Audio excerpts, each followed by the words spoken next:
Sim, sim. Por que que eu estou fazendo essa afirmação? Eu acho que a Vitória vai depois enriquecer. Porque o que seria uma política pública? É o exercício do poder do Estado. Concordam comigo? Então, se eu tenho uma política pública e essa política pública, ela precisa do quê? De investimento. Obviamente, eu preciso de financiamento. A União, os estados, os municípios, eles precisam trabalhar com os recursos disponíveis. Quais sejam esses recursos? Os orçamentos gerais, né, quer seja a União, estados, municípios, nós temos os fundos, fontes outras de financiamento, que pode vir de fundos nacionais ou fundos internacionais, enfim, uma série de fontes. E eu fico pensando, quando você fala, é possível, mas é imprescindível que o Estado ele trabalhe com duas questões dentro da política. E essas questões, elas são muito importantes porque eu tenho que focar em fomentar a agregação de valor e eu tenho que diversificar a economia. Então, se eu não tenho de onde tirar, porque eu tenho que ter alguém, um ente, que banque isso. Então, pelo que você falou, e é uma matéria que eu não domino em profundidade, eu estou aqui para aprender com vocês duas, me interessou bastante porque é um novo, ele me move muito, sabe? Eu fico assim curiosa, eu fico pensando, poxa, isso daí é algo que a Silene vem batendo muito, eu te conheço há muitos anos, né? Embora seja uma amizade que esteja sendo alicerçada, mas é uma discussão que você vem travando desde o tempo do Ministério da Integração Nacional, hoje o Ministério do Desenvolvimento Regional. E também vi algumas falas da Vitória, porque também fez parte desse processo. Ou seja, nós temos cidades que são privilegiadas por seus aspectos naturais, e aí eu tenho também investimento pesado em infraestrutura. Mas e aquela cidade que ela não tem essas prerrogativas, vamos dizer assim, ela não foi agraciada com isso, como é que fica? Eu fico pensando, Silene, porque assim, existem cidades dentro das regiões deprimidas, como o Nordeste, vamos falar aqui do Nordeste e do Norte, que eles contam sim com os fundos constitucionais, né? E os fundos de desenvolvimento e os incentivos fiscais, uma área que eu não domino. Vocês duas sabem muito bem. Essas cidades, elas estão relegadas, vamos dizer assim, elas não têm, elas vão tirar de onde isso? Eu não sei como é que funciona, como é? O Estado, ele precisa ter uma mão em cima. O Estado, ele precisa se fazer presente em cima de um determinado território, cidade, o Estado em si, porque senão, o que acontece? Vêm as entidades, vamos chamar assim, instituições oportunistas. Um município muito pobre, porque ali no município que as coisas acontecem, isso eu vim falando. O Estado, enquanto aquela figura, né, uma figura é o Estado. Olha o Estado aqui, o Estado do Pará, o Estado do Amazonas, sim, mas é quando tu vais para dentro do Estado, tem os municípios onde a vida acontece, as coisas acontecem, a marginalização, a violência. Então, se eu tirar, me corrija se eu estiver errada, mas se eu tirar um fundo desse tão imprescindível, se eu for reduzindo gradativamente no decorrer dos anos, ou se aquela política ela não for bem aplicada, ou seja, ela não vai ser bem aplicada, mas eu tenho recurso. Então eu tenho recurso orçamentário financeiro que eu jogo lá para o final do ano. Então o município ele fica assim, eu tenho recurso no final do ano, eu posso contar com uma emenda parlamentar, mas eu fico pensando assim, e aquele instrumento de financiamento que está previsto na Constituição, que está previsto na Política Nacional de Desenvolvimento Regional, que são os fundos constitucionais e os fundos de desenvolvimento. E aí eu estou jogando a bola, né? Agora eu estou passando a bola já para a Vitória, porque é algo que você pode me esclarecer. Eu fico fazendo esse questionamento, Vitória. Como é que a gente trabalha com essas questões? Os próprios instrumentos da política vieram nesse contexto de, por exemplo, a demanda, vamos dizer assim, a demanda de mercado maior está realmente distribuída no Brasil mais nas regiões sul e sudeste. Como eu vou levar uma empresa que, assim, para ela se afastar mais da demanda dela, se afastar do centro mais desenvolvido, né? E se instalar em alguma região assim menos desenvolvida, em alguma cidade menos desenvolvida, assim, onde o frete vai ser maior, onde muitas vezes não tem uma mão de obra qualificada local, então tem uns custos maiores, tem todo o custo Amazônia, né? A gente não pode nunca assim deixar de considerar esse custo Amazônia que é muito alto. Então, falta de logística. Falta de logística, falta de infraestrutura, às vezes a própria estrada tem né, tem inúmeros problemas. Então, o que eu vou fazer para levar essa empresa para gerar emprego, gerar renda numa... Os fundos e os incentivos fiscais. Exatamente. São os instrumentos de atração de investimento para essas regiões como uma maneira de compensar todos esse custo, né? Sempre importante mencionar também, quando a gente trata dos fundos, não é fundo perdido, né? A gente dá condições melhores, taxas de juros melhores, um prazo para pagamento maior. Então, realmente são condições diferenciadas, mas não é fundo perdido. Esse dinheiro tem retorno e tem sempre que brigar por isso também. Então, a gente não afeta tanto assim. Claro, é um recurso subsidiado, então as taxas de juros realmente são menores do que as taxas do Tesouro, mas não é a fundo perdido, então não é um custo 100% da União, né? São condições financeiras melhores para as empresas que se instalarem nessa região.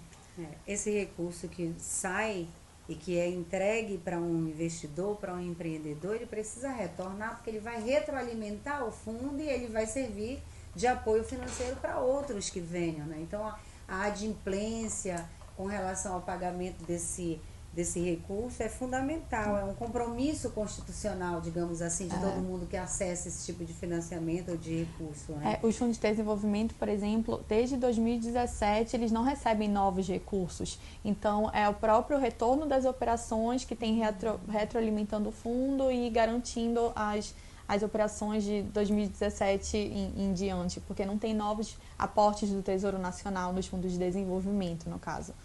Mas... Isso. Que é o grande problema que a gente está falando, né? Exatamente. Quer dizer, houve uma decisão do governo de que a partir de 2017 não haveria mais novos aporte de aportes. recurso orçamentário. Ora, mas então, das duas uma, ou a gente admite que a gente já alcançou o objetivo constitucional de reduzir desigualdades regionais e, portanto, esse recurso já não é mais necessário para a região, ou a gente admite que, de fato, ficou pelo meio do caminho esse compromisso de que houvesse a destinação de recurso para a Amazônia, para o Nordeste, para o Centro-Oeste, para bancar essa política que visa alcançar o objetivo constitucional.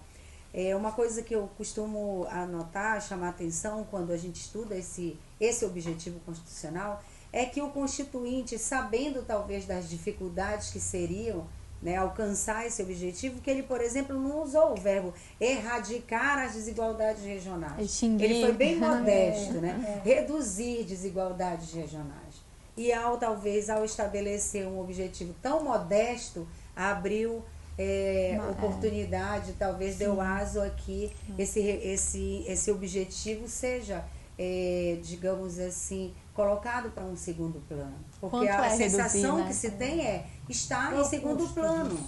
Está no segundo plano na medida em que eu não tenho uma ação efetiva no intuito de fortalecer esse fundo, ou mesmo de criar um outro que venha em substituição a este, arcar com os recursos, os instrumentos necessários para bancar essa política de redução de desigualdades regionais, né? Então, assim, eu vejo que, embora seja um objetivo possível, né, que obviamente, se está na Constituição, é um dever do Estado, e é um dever do Estado, é um dever de toda a sociedade, União, Estados, município, toda essa inclusive sociedade civil organizada. Isso. É necessário que haja uma ação integrada, uma ação estratégica que vise fortalecer esses instrumentos de financiamento. Exatamente. Porque enquanto a gente estiver só no plano do etéreo, do objetivo proposto, futuro, a gente não vai conseguir realizar esse objetivo a curto prazo, como eu infiro que foi o objetivo constitucional. 33 anos se passaram desde a Constituição de 88 e as desigualdades só tendem a aumentar, como você bem mencionou, e o que a gente assiste é, dia a dia, gradativamente, vem sendo reduzidos os recursos que são destinados para bancar essa política. Então, se não houver essa ação integrada, estratégica, de todos os órgãos e as instituições envolvidas na execução da política, maior diálogo, a gente vai sempre do nada para lugar nenhum. Vai continuar assim. Mais 33 anos, talvez, e a gente, outras nardas, outras vitórias e outras silêncios estarão aqui discutindo esse objetivo não alcançado, porque a gente, de fato, está sem instrumentos. Mas como o nosso objetivo proposto aqui desse nosso primeiro diálogo foi proposição de soluções, a proposta de solução que existe é a única possível. Ação integrada e estratégica das instituições responsáveis pela execução da política. Eu tenho falado em vídeo que eu acabei de publicar que o Conselho Deliberativo da Sudã, ele representa todo o corpo dessa política na medida em que integrado que é por todos os governadores dos 9 estados da Amazônia Legal e que também pelas representatividades de municípios, de classe empresarial, de classe trabalhadora, e que pode se unir numa ação conjunta, estratégica, né, buscando o fortalecimento desses recursos, desses fundos. Né. A gente vai enfrentar um momento difícil, porque a emenda constitucional ela precisa ser cumprida. O governo federal precisa apresentar um plano gradual de redução dos benefícios e incentivos fiscais de natureza tributária. Já atingiu, eu já li o plano, está lá o reinvestimento. O reinvestimento é um dos principais instrumentos de financiamento da PNDR aqui para a Amazônia e para o Nordeste. E está lá previsto que ele está elencado entre aqueles que vão ser extintos ou reduzidos gradualmente. Então, se não houver uma reação regional, isso vai passar. Dos incentivos também, sabe? Quanto passa rápido os 5 anos. Sim, sim. Daqui a pouco é um momento novamente de teremos que trabalhar renovação. A prorrogação, muito bem lembrado isso aí. Os incentivos fiscais da redução do imposto de renda e do reinvestimento têm vigência só até 31/12 de 2023. Em 2023, se não houver uma ação conjunta, proativa, de articulação, deliberação, a tendência de não prorrogação é muito grande. O risco da não prorrogação é altíssimo. Ainda que haja a prorrogação, que eu não acredito que vá haver a extinção, mas muito provavelmente a prorrogação não mais vai se dar pelo prazo de 10 anos, tampouco ou 75%. Então, e a gente está assistindo isso acontecer e particularmente eu pelo menos não tenho assistido nenhuma reação, uma mobilização, ou uma avaliação sendo feita para fundamentar lá na frente a importância, a necessidade desse recurso, da manutenção e comprovar a eficácia deles aqui na região. Certo.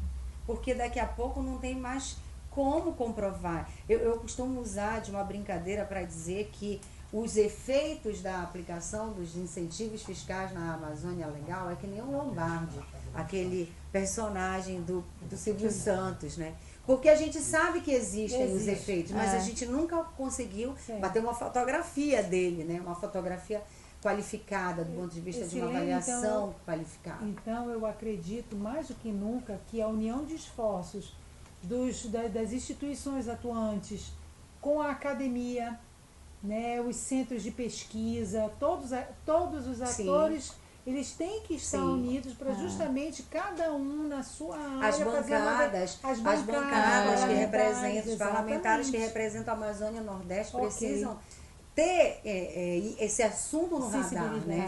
Não sei até que ponto eles estão atentando para isso, de que em 2023 vai encerrar os incentivos, vão encerrar os incentivos fiscais. O plano de redução gradual vai afetar a execução da PNDR e, portanto, o alcance dos objetivos fundamentais lá da República, que é de reduzir desigualdades regionais.